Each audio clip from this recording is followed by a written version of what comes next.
Welcome to, I believe this is episode 17. 17 is the episode. 7, which is good. 7 is my lucky number. There you go. That's good.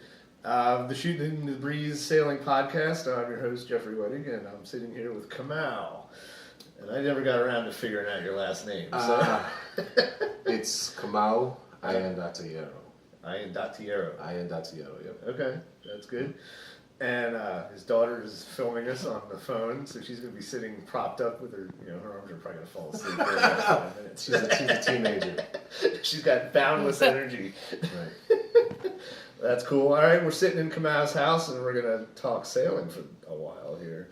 All right. And just for, the video, you had a couple videos posted on Andy's 59-north.com, Right. so if anybody's curious, you can find at least some videos that you did previous to this, and then we'll find out where this is going to go. Right. Well, this one's going to go. I have a YouTube page like most of the world does. Okay. And so for the YouTube page, we're sitting here with Jeff Wettig. There you go.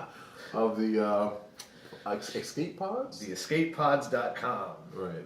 It's the Shooting the Breeze Sailing Podcast. I do a music podcast too that I'm just kind of developing on the side, but that's more of an indulgent pleasure than anything else. Kind of ripping through some of my archives and that kind of thing. But for the sailing, Kamau, the big draw, I think, we met down at the boat show briefly, and then you gave me a call and like, hey, where did I get this card from? Who are you? No, it's funny because you had did an interview with Andy, right? And I'm like, okay, because you're on his podcast, and he's on yours. I'm like, that's brilliant, right? And so I was trying to find your podcast, just internet web searches, trying to Google it, and I couldn't find it. And then on a Monday morning, I went to get in my car, and lo and behold, your card was sitting in my change thing. I'm like, is this guy like watching me? Or something? How did I get his card? I was really blown away. You're like, no. Because it was total serendipity that I had listened to Andy posted it, right? Right. So of course I listened to it, and then I try to find you on the weekend. Then Monday morning I get in my car and there's your card, and I had not realized that we had met there. Right. Until I heard you say that somewhere later. Oh no, I called you. Yeah. And like I was like, dude, you'll never believe what happened. I was just trying to find you, and your card magically appeared. Right? Yeah, this dude Bang, was a wizard. there it is. You mess with Harry Potter or something. Right. Yeah, because I got that phone call. I'm like, who's this guy? Like, it was a 443 number. Generally, I don't answer the phone unless I know who it is. And I'm like, well, it could be one of my girlfriend's family or something. You know what I mean? I don't have their number. So I called it. You're like, hey, this is Kamau. And I'm like, because I had seen the video that you did going to the boat show. So, I mean, right away, I was like, oh, wow, okay. And they're like, yeah, how did I get this card?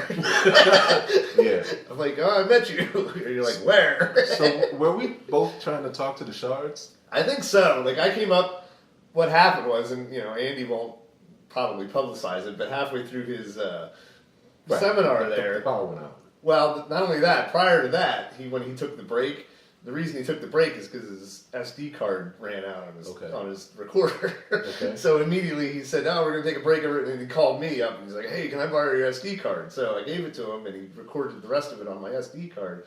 So at the end of the thing, I went up there and I'm just kind of hanging around waiting for him to get done, because he was talking to you, he was talking to the Shards, he was talking to a couple different other people. So I was like, all right, I'll just hang around and wait. And I think at that point is when you were trying to get a picture with them. So I took a picture with you and them, Okay. And then I think after you guys all walked away, Andy's just kind of standing there. I'm just kind of standing there, and I'm like, can I get my SD card back? He's like, oh, wow. Right. Wait a minute, let me transfer that. Okay, So it was just kind of funny. But it was a great seminar. Yeah, it was. It was pretty good. I think you were asking a couple questions or whatnot. Yeah. Why don't we just, we'll just start with how did you get into sailing? That beautiful woman you saw walk by. For my birthday, she got a one of those little sailing things. You go out for a couple hours, and it was on a perfectly hot day in July. Okay. But when we got on the water, it was beautiful. Yeah. Even though it was a July hot summer day. Right. 90 plus. A little bit of breeze. On land. We got out there in the water and it was just beautiful. Right. And I've always loved boats. my father, he would like charter a little fishing boat every now and when we would go camping and stuff or whatever. Right. And from Baltimore. Okay. How do you not live in Baltimore and not like the water? Exactly. And all things, naval to some degree. Yeah. My father's a longshoreman. Okay. His father was a longshoreman. All of my uncles were longshoremen. Wow. So the water, boats, and the industry around it has always been something that I've been attracted to. That's cool. In my professional career, I'm a project manager, senior project manager, Right. and a proprietor of my own business. Right. And I got into it actually when I was probably 6 or 7. My mother used to have Better Homes and Gardens magazines. Right. And back then they would have blueprints in them. And Okay. I would actually make blueprints. And then, World War II movies and all that kind of stuff. Right. I would draw boats. Okay. I was all into, World War II era naval ships, and I would build models. Oh yeah. I remember the first time. First time I built the Arizona, man. Yeah. I would paint it, and I was a serious modeler. Right. Back in my, I guess whatever you call the age between 8 and 11. Oh yeah. I think I built the Midway, Battle of Midway. Okay, You know what I mean? I built that aircraft carrier with my dad. I used to do airplanes, and then of course it was the modern airships, the Tomcat, and all those. The one with the wings that moved back in the day. Yeah, we probably all had the same set of models. All these little things of paint and all the decals and everything. Very true. Yep. And I used to draw boats, right? Boats and spaceships. Oh, there you go. That's what I used to draw. Right. And so, you get older, you have children, you get married, you do the things that a responsible, contributing person in society does. Yeah. And, when I went sailing, and I never realized exactly, I knew people had propulsion by wind, but I really didn't know that much about it. And so I was just so fascinated by it. Right. I just went and started researching, and it doesn't hit you until you start moving. Yeah, it doesn't hit you until you start moving. And then you think, I could move for free. Yeah. I can move from one point to the next for free. And that's actually in a point in my life where, separated, going through divorce, and looking to capture some of the passion back in life. And so, just let you know, I'm recording a radio program. Okay. So trying to find passion in life again. Right. And this was like my key. I said, I could probably own a sailboat. And then, of course, you start reading about the parties and Chichester. The lifestyle. Right, and all those people who just made that lifestyle about it. I was like, I could do that. Right. But then I go to look at boats, and being 6'7", almost 400 pounds, I don't fit in most boats. Right, not comfortably. Not comfortably at all. And I took a bunch of classes and stuff, and we're sitting here talking about boats before we press play or record. I actually learned to sail on 2 boats. Okay. The first one was at the Annapolis School of Sailing. Okay. It's a Rainbow 24. And I actually rent those pretty often. I took my daughters this summer and took some friends out. Did you like it? Yeah. It was fun. Yeah, it was easier than I thought it would be. Yeah, that's cool. Yeah. So the future sailor. Well, the Rainbow 24, it's not a dinghy, right? Right. It's bigger. But it's still a small day sailor. Yeah. It's got nothing below right. bucket. Yeah, right. And 1,500 place pounds to stick your feet. Yeah, I wouldn't even stick my feet down. It's wet most of the time. But once the wind hit them, they move. Oh yeah. And so I learned to sail. Okay. My ASA 101. I went to ASA track in Nigeria. So I learned to sail on that boat. But I knew when I wanted to do cruising to learn how to operate bigger boats. Right. The Annapolis School of Sailing doesn't get into the bigger boats till you have to pay a whole lot of money. Oh yeah. One of those other classes. Right. So I started again, serendipity. I was watching YouTube, and I came across videos by the Maryland School of Sailing and Seamanship. Okay. Captain Tom Tersey out of Rock Hall. Okay. And I learned more. This is not to disparage the Annapolis School of Sailing or any other school out there, but I learned more from their videos than I had from anywhere else. Right, yeah. And I said, well, if they're this thorough on tape, this is where I want to learn to sail. Yeah. And it is the best sailing school around. I know some people say, well, you can't really learn sailing sailing schools are a joke. No, that's not true. It's not true. Right. There are people that think they know what they're doing. Right. But they really don't. I mean, they have this one video on their YouTube page that talks about storm conditions and what's true. What's a true way to avoid storms, or how to apply certain apparatus in terms of droves or storm sails and all the things you do. I mean, just excellent, not just information, but the way it's formatted in terms of this is what you do, or these are what your options are in these types of circumstances, and this is what the evidence shows, kind of thing. So it's an excellent school. So anyway, I took my 103, 104, and 105, and have I taken 106? I took a whole bunch of classes. And so, I've gotten to the point where I'm not done with classes, but I think I might be. Because I think the rest of it's now ocean sailing. Right. And pretty much at that point, I could crew with somebody. And Andy's actually offered me a spot on that beautiful Swan 57. Yeah. Still trying to work that out with my schedule. But I would love to do that. Yeah. Well, these classes, I talked to a guy from Bay Sail up in Havre de Grace at the boat show, Captain Bill Dix, I think his name was. Yeah. And I was looking at their website, you know what I mean? They've got all those classes outlined. We charter from Bay Sail. Yeah, I was going to say, that was the next thing. But these classes, like now that you've done, what, you said the first 5, I guess? Yeah, a bunch of them. So now you're basically certified to go, you can charter boats from Bay Sail. My ASA book. Right. If it's an ASA affiliated place, I don't think they can say no. But now I've learned that, once people know that you really know what the hell you're talking about. You're good to go. I remember my girlfriend rented a chartered boat last year. She doesn't have anything. Right. But it's credit card. Right? So, you got a big enough balance on the credit card, you can get whatever you want. Sailing's not a cheap thing, buddy. Well, and I think, I guess what I want to distinguish is, like, you're just a guy, you live in the city. It's not like you don't belong to a marina, you don't have a boat, you know what I mean? Like, I benefited from the people at my boat club, because I was a friend of mine got me into sailing. He took me 2 or 3 times. And then, when it was time for me to buy a boat, he said, just bring, we'll get you to be a member of this club and whatever. So my sailing school was, the hard knocks school of sailing, but it was also a group of people that, that I was already involved with. And not everybody can have that, you know what I mean?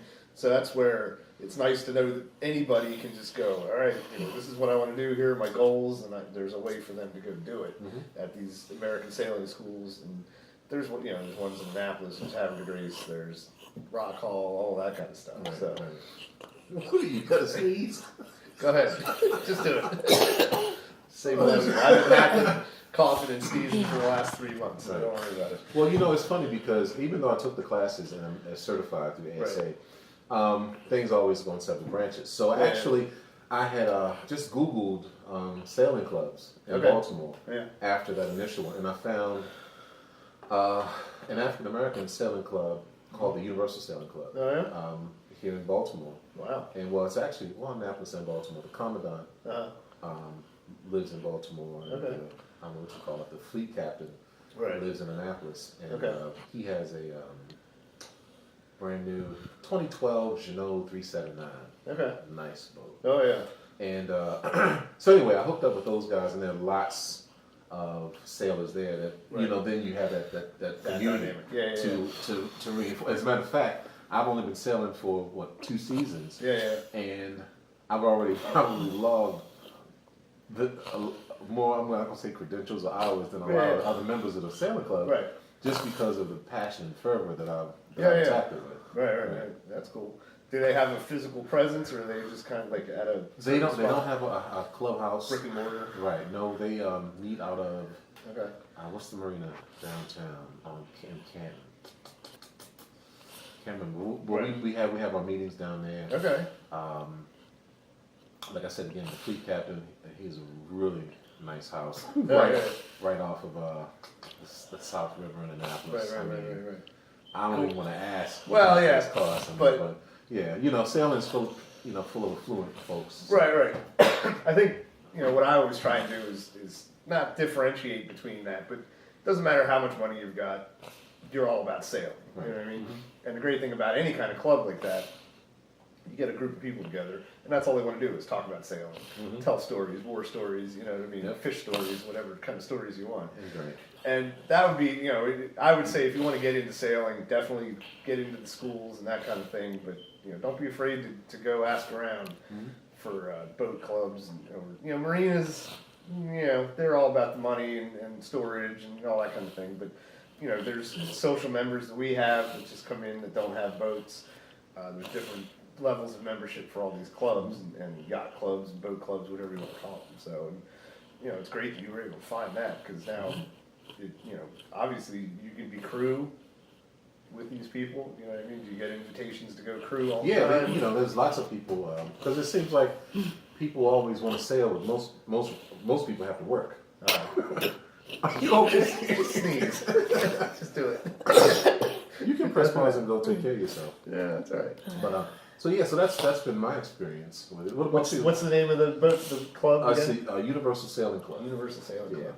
Yeah. When I got started, my grandfather had a boat when I was, say, my early 20s, when I was having a kid and all that kind of stuff. And I would hear about it, Pop's got this boat, whatever. And, he invited me to come down and check it out. And I knew it was a sailboat. It was a small, like an 18-footer or something like that. And I saw pictures of it. But I just never, I was young 20s, working 3-4 jobs, having a kid. I just never got the off time to, like, go with him, you know what I mean? And then he passed away in 1999, and I was just kind of like, I remember going over to my grandmother's house and helping her, and I ended up with the picture of the little boat on the trailer, you know what I mean? I'm like, oh, that would have been so cool to do that, and I just never got around to it. And about 3 years later, I was working, I worked for Donnelly Printing, a big conglomerate, printing outfit, and I had switched from one department to another department, and I'm just getting to know these people. And it was the summer, it was right around July 4th, and I was kind of complaining, I got a week off, I don't have any plans, I don't have a lot of money, I'm like, I'm thinking about going camping, I wanted to go down to like Elk Neck and go kayaking or something like that. I'm like, even Elk Neck's $40 a night or whatever, you know what I mean? And one of the guys that, I just met previously in this new department was like, hey, I got a sailboat down in the bay, why don't you come down and go sailing? I'm like, sure, what do you got in mind? And he's like, well, we can do 2 days down to Annapolis and back. And I'm like, whoa, all right, this must be like some kind of big yacht, And I'm just like, well, hey, nope. I said, my buddy Chris at the time, my buddy Chris was living down towards Annapolis. And I said, do you mind if I bring him along? He's like, no problem, the more the merrier. So I ended up driving down to Annapolis on a Friday night, picking up Chris, driving back he parked his car in Eastport somewhere. Drove back to Lancaster. The next morning, we picked up Tom. We drove down to Hans's Point, which is where I belong now. And he had a McGregor 26. Oh, okay. And I mean, as Spartan can be. I mean, barely had a battery hooked up to the lights. Just enough. A porta potty and a cooler, basically. You know what I mean? No Dodger, no Bimini, no nothing. And I just remember getting down to the boat club and seeing all these boats out on the mooring field and going, wow, this is cool, Okay. And he had to get out on a little rowboat and he had to row out to get it and bring it up to the dock, and it's all kind of sharp looking, and we get on there and within like that afternoon, I mean, I was hooked because it wasn't even that windy, but we were just kind of ghosting along, doing 2 or 3 knots down the bay, and I'm like, this is just amazing. Wow. And we went down to Annapolis. We had a big party that night. We ended up partying up down at Jellyfish Joel's, which is in Fairleigh Creek. And then coming into Annapolis, like Tom's like, well, we have to go into Annapolis under sail. So as soon as we got under the bridge, we put the sails up. And, even though we had the motor on half the time, we'd go in and go up Ego Alley and turn around and come back up and do like the whole parade thing. Okay. But it was so cool because we pulled into a slip there at one of those marinas right downtown. Where literally, I think we paid, I don't know, $50-$60 for the night. Right. And all we stepped off the boat onto the dock and we were in downtown. Yeah, I love it. Right. And we went to McGarvey's and we're eating soft shell crabs and we're getting drinks and we're doing jello shooters and oyster shots and, all this stuff and having a great time. And then the next morning, my buddy Chris had to leave and go back to work. So he got up and basically went and walked to his car and was off. And then me and Tom took the boat back up and we stopped at Bodkin Creek. there's a place up there called the Cheshire Crab, and it was amazing because we literally just pulled into this marina, pulled up at the fuel dock. Hey, can we stay here tonight for $30? And the guy's like, sure, no problem. Cool. Shower, pool, Right. crab house, Right. the whole 9 yards. And I remember going to bed that night, Tom was up in the V berth, and I was laying back on the quarter berth, and the hatch was open. It was July, right around July 4th. It was like that crispness you get in the summer when it's like real dry out, and the stars are out, and there's houses around, but it's kind of nice. You're on the water, you can hear the water, and I'm just like, man, this is just amazing. Yeah, let me tell you, we one of the classes I took was I think it was a 106. Captain Gary Hudson. So if any of your listeners know him, he's a Baltimore guy. He was the captain there, but he has a slip for his boat. Okay. Over at the Baltimore Yacht Club. Okay. So one of the, I don't know if you know about that class, but you have to, it's like a 5-day sail. Okay. And you anchor out a couple times. Right. Go to, you dock a couple times. Right. Well, so the time we docked was on Mother's Day, and Okay. we went to his home port at the Baltimore Yacht Club. Now I'm from Baltimore. I've been all up and down Essex. Right. All up and down Dundalk. Right. I had driven by this place, but Right. had never been there. It's Right. a private club. Right. And to see a community that I'm familiar with from that perspective is like different. totally minds. Because seeing the city from water is totally different. Oh yeah. Seeing a certain part of something that's real familiar just from that perspective Right. is really amazing. It changes and, everything. right. And it's the same thing. It's a private yacht club. And they've got the house and the pool and all the things that come along with that. And you begin to see you can be on vacation right in your own backyard. Yeah.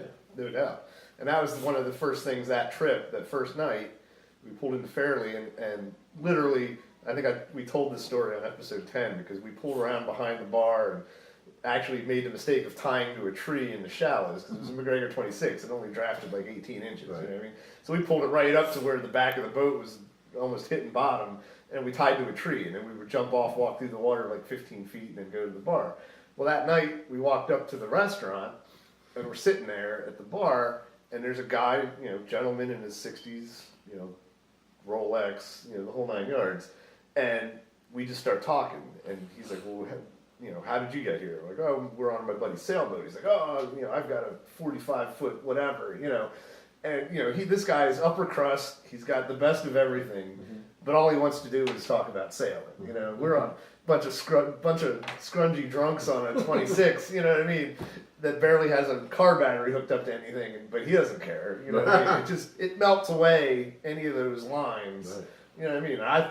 I remember that instant thinking that. I'm like, wow, this is definitely cool. Like, Yeah, that's how that place was too. Because again, it was Mother's Day when we went, Right. so it was by reservation. And Oh, I'm not lying. You had some of the guys pull up in these fine wooden boats, Right. these launches, Right, you know what I mean, with the shiny everything, Oh, yeah. with the blue sport coat on, Right. with the hat. Yeah. Right, you know, right. I was like, wow, okay, this is a whole different scene. Oh, yeah. You know what I mean? It wasn't the academy, the Naval Academy, but it was that type of attire. Right. I guess for the people Oh, that are there that are really into that type of culture, and but again, it's all about sailing once you. And I mean, it still exists, but it was funny. We pulled up into the Magathie River in one of our cruises. We had like eight different boats, and the Gibson Island Yacht Club's over there, and we were kind of in the next cove over. So we all got in our dinghies to go exploring, and we all end up, hey, there's a mooring field, there's boats, So we go pulling up to the dock, and of course there's the guy with the white naval shirt with the 3 yellow stripes on his lapel, you know what I mean? Like, He's all official, Here come all these guys. We had like 5 dinghies worth of people, and we come piling off on this dock, and the guy's like, "Can I help you?" And we're all like, "Oh yeah, we're from Hanson's Point. Do you have reciprocation with us?" And he's like, "I don't think so." And we're like, "Well, we're just looking for some ice and this, that, and the other thing." And he's like, "Well, he's like, I think we can sell you some ice, So while we're over there getting ice, like all the women run into the bathroom and start taking showers. All this stuff. Yeah. They're coming for our booty. Right. But it was literally like the entrance to a gated community right there. You know what I mean? So the exclusivity or whatever is still there. But it was just funny, you know what I mean? This guy's driving a launch. He's driving the people out on the mooring field in their nice launch, like you were saying. Right. You know what I mean? So there's definitely an upper echelon thing going on there. But when you start talking sailing with somebody, I think all that just kind of goes away. I think everything, it is like it is in the regular world. You have some people who are genuine and good. You have assholes everywhere. Right. Oh yeah, definitely. But I think in general, my my experience, and as an African American guy, has been, very good. Yeah. Except for that one cat. I don't know if you saw the video I have on YouTube. I don't know. I didn't catch all your videos. I just saw the ones from the boat show this time. As I was looking for a consulting naval architect, I Okay. called a very, very popular dude. Oh yeah. Got lots of books out there. Yeah. And we had a great conversation about boats, and I wanted him to do a hull stability study on my boat. He said, "Great, just send me a check for $100, and Right. I'll work, and it's not going to be much." Uh-huh. And I was like, "Cool." And so as our conversation ended, we were just talking general stuff about sailing. Yeah. And he asked me where I was. I said, "I'm in Maryland." He said, "Well, I used to live in Maryland." And I remember it being really crowded.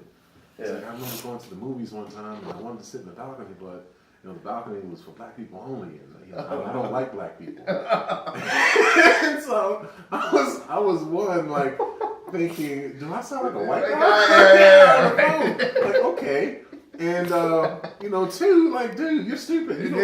Even if I was white, my wife could be black. Oh yeah, right. Whatever. Right. But this is a real old guy. I was gonna say this guy sounds like he's a little more. And I'll tell you his name off camera. Yeah. But it was really just as shocking. But I mean, again, that is of a time period and time frame. And, Right. People have their own understanding and. Oh yeah. Well, I thought it was, and it's not something I think about. Obviously, I think most of the people in our club are white. There's a couple Asians, whatever. It's not something I ever even think about. Mm-hmm. But I remember one of the first Delmarvas. There's a guy named Marcus Asante. He's up in Harrisburg. Marcus is the university's in the Is club he in that? Okay, I didn't know if he was. I think I'm friends with him on Facebook, and I found him on Facebook through that, and him and all his buddies got on a boat with everybody. You know what I mean? It was like. It was strange to me at first. I'm like, wow, I never even thought about that. But I guess, whatever, Marcus he's the founder of the club. Is he? Okay. He's been reelected Commodore again. Okay. Yeah. Nobody else. I've never met him in person, but I've been friends with him on Facebook. Don't for drink with 4 him. years. Oh no. Drink under the table, man. And he works in the industry too. Does he? Okay. Yeah, I didn't know. Marcus is so. I mean, he's a musician. Our first. Okay. There's a group in Baltimore, used to be a group called Fertile Ground, which is a neo soul kind of R&B group. Right. He was the drummer for the band for many, many years. Oh, that's cool. And when I first heard about him and saw him, I was like, I know this guy from somewhere. And Right. Then I remember the album cover that he was a drummer on. So he's a musician. He does all this stuff. Oh wow. But he got into sailing through working at the I think Maritime Museum industry or something like that. Right. But nonetheless, he started the club probably 13, 14 years ago and is a Commodore again. Okay.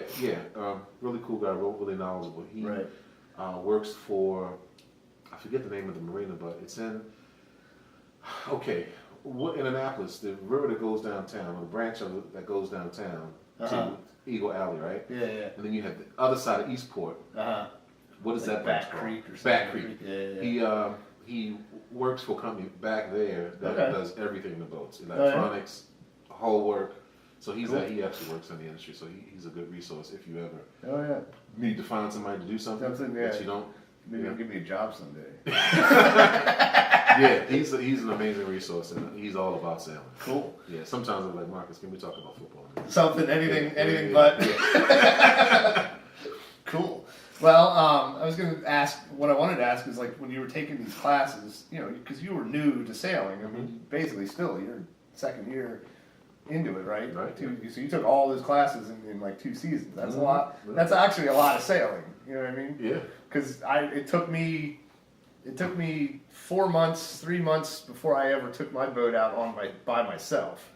It took me 3 years really to get kind of beyond Turkey Point, which is the lighthouse down away from the Northeast River. You know what I mean? And especially going out overnight, all that kind of stuff. I mean, how did you feel when you were first taken? Was it easy? Was it hard? Was it nervous? It's like finding your long lost mother. There was absolutely at no point in time when I did not feel totally comfortable. Yeah, that's good. The only part that I don't feel comfortable about is the actual boat. Okay. Again, talking about the Maryland School of Sailing. Right. The second boat I learned to sail on is, other than the Rainbow 24, is a big old sturdy island packet. Okay. Yeah. 32. That's what they teach the majority of the classes on. There's like an island packet dealer type of thing on up Eastern there. Shore. Yeah. And in Rock Hall. So they teach on the island packet 32, which is totally different. Oh yeah. From that Rainbow. And it's a 32-foot boat, so not too much bigger than, well, you have a 26. 26, but right, so yeah, probably much bigger than that, but you're talking about the average 30-foot boat. You know, and the only problem I have with boats is the boats. Yeah. It's not the weather, even though I don't know if I have this video on YouTube or not, but you remember my first night staying on the boat? That first season. It was in the fall, and it started raining at night, and I'm in the V-berth in the front, and the wind is howling, the halyards are clanging. Right. I woke up like, what the hell is this? Is it like Oz? Is the boat getting ready to get picked up? Right. And I look out the porthole, and it's like nothing. Yeah. It just sounds like a lot. It's all this noise. I guess because of the way the wind was following down the mast. It's disconcerting when you hear that stuff for the first time. You know what I mean? But no, actually, the wind was blowing. The boat wasn't moving, but I could see the trees moving in the background. But the sea state was fine. Yeah. And that next day, I Googled what the weather was at night. A little squall did come through. It got 30 knots of wind. Right.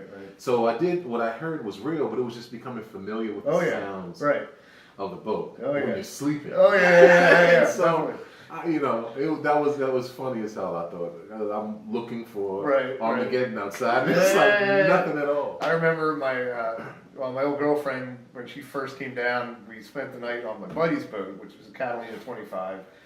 And it was in the spring. In the spring, early in the spring, you get these 30, 40, maybe not 40, but like 30 knot gusts and wind that's 25 plus sustained, and you'll get it for like a day and a half straight. I mean, it's just a front coming through, and so we went to bed that night, and about 3 o'clock in the morning, man, this thing came through, and it was just, and like we all woke up and were like, she's kind of freaking out. What's going to happen? Are we going to sink? All this stuff. And I'm like, this is probably my second year, and I'm like, I don't think so. But, we're on a mooring. I don't know, Right. And literally, we get like 3 foot of chop there sometimes if the wind's just right. Fetch coming across. And, the boat's literally just going to, we're not getting any sleep that night. Right. You know what I mean? We got up the next morning. It was still blowing, still howling. You know what I mean? It's just something you have to get used to. Yeah. Annapolis Harbor is horrible if you get, and I'm not sure what the wind is, if it's southeast.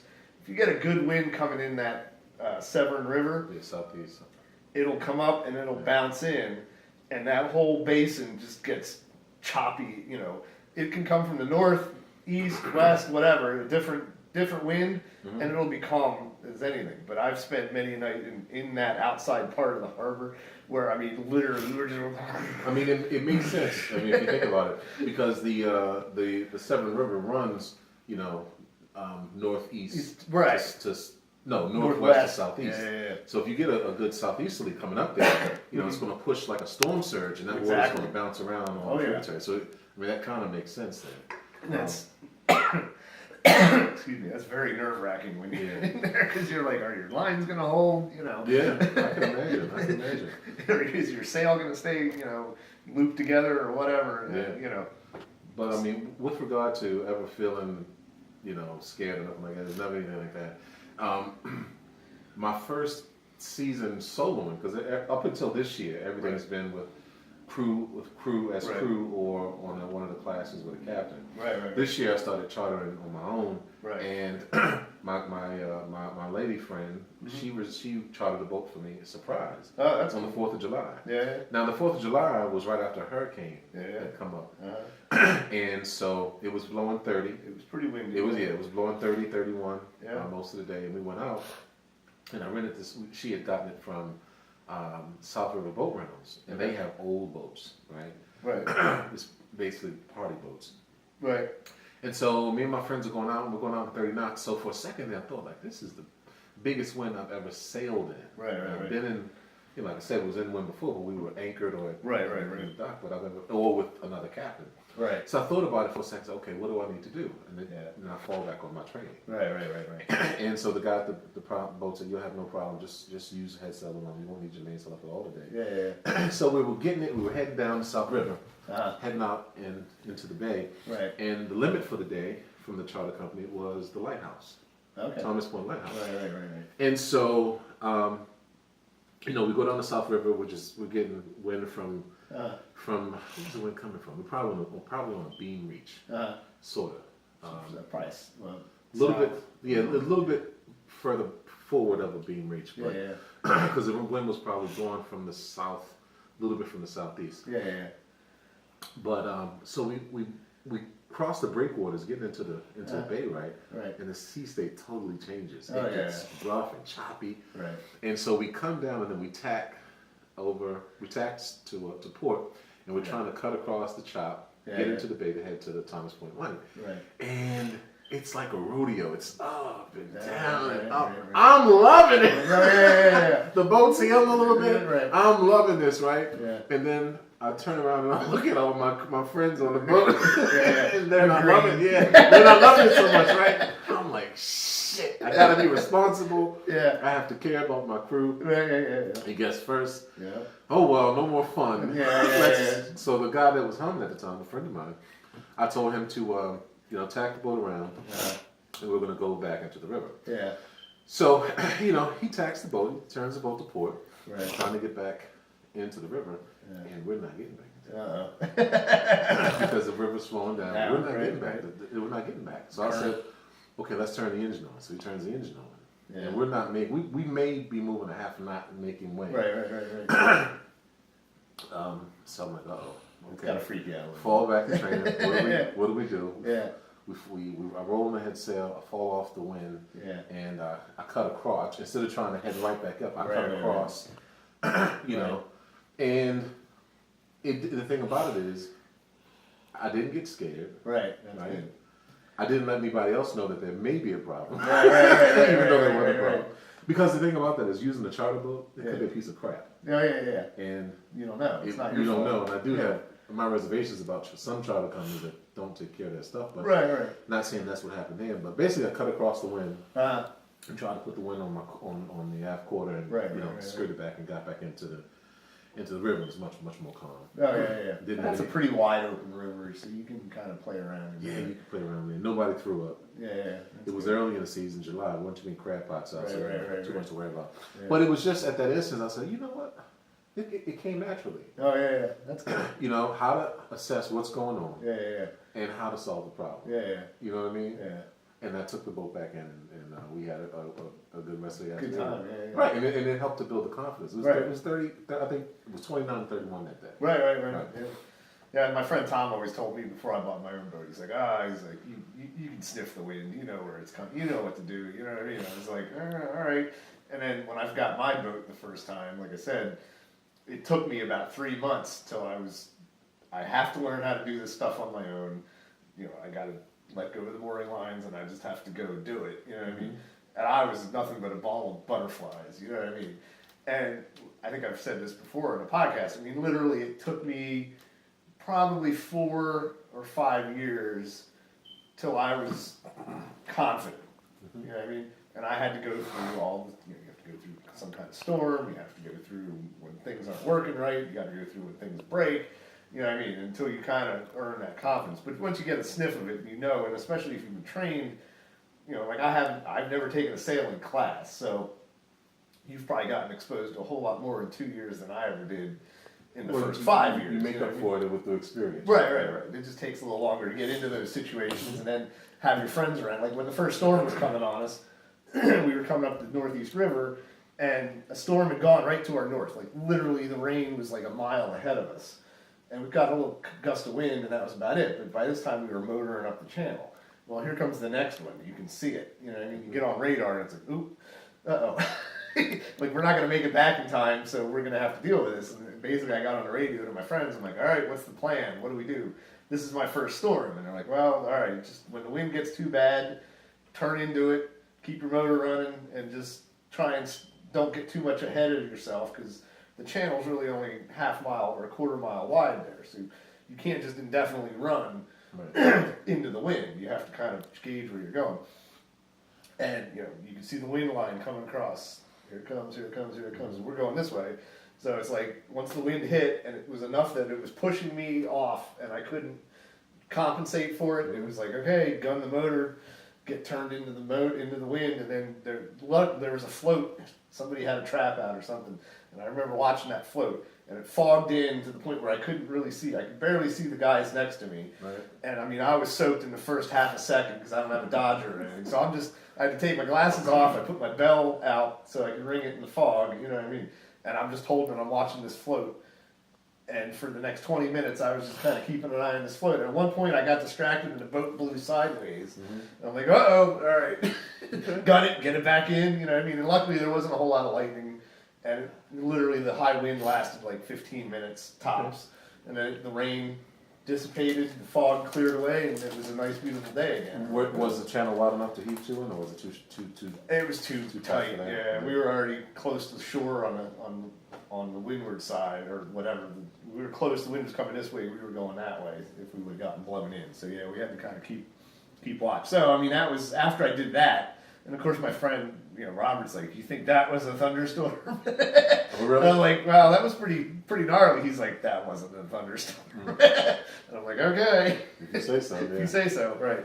But since then, I've been in heavier weather, and you know, you learn what to do when you know it's coming. You can prepare for it. Right. You know what I mean? You kind of gauge. All right, am I going out today? If I have to go out today, what are the conditions going to be? And if we're on a 12-day cruise, you know, you basically, you know, you have to go at some point, whether it's storming or windy or not. You know, you have to kind of deal with what's coming. So you get used to that, and then, you know, if you're going to run with just your main or your jib, one or the other, it's easier to get your jib in if you have to. Right. You know what I mean? So we'll do, if we got any kind of downwind component, we'll just leave the main down like you were talking about. Right. Or I have a Jiffy Reef system, which all I got to do is pull tight, let this one loose, and it'll cinch down. Right. And you know, I've done that once or twice. Yeah, that's the thing. I haven't, and I don't say I want to and experience right. that, because some people would sail for 30 years and never really ran anything too bad. But you know, you don't know what you're going to do until you're there. Because no matter what kind of radar you have, right? And this is what people don't realize about weather. If you think about all weather has the potential to be just like a tornado. Oh yeah. A tornado can just pop up. Yep. You know, you're dealing with air pressures and heat and sunlight, and there's so many things that can happen instantaneously. You know, people talk about, you know, if you're going to do, you know, a voyage, you get your weather tracker to help you make the plan. No, that's good for the long term, but all weather is local. Oh yeah. You know what I mean? I remember when I was young, at my mom's house in East Baltimore, it was raining out back and not raining out front.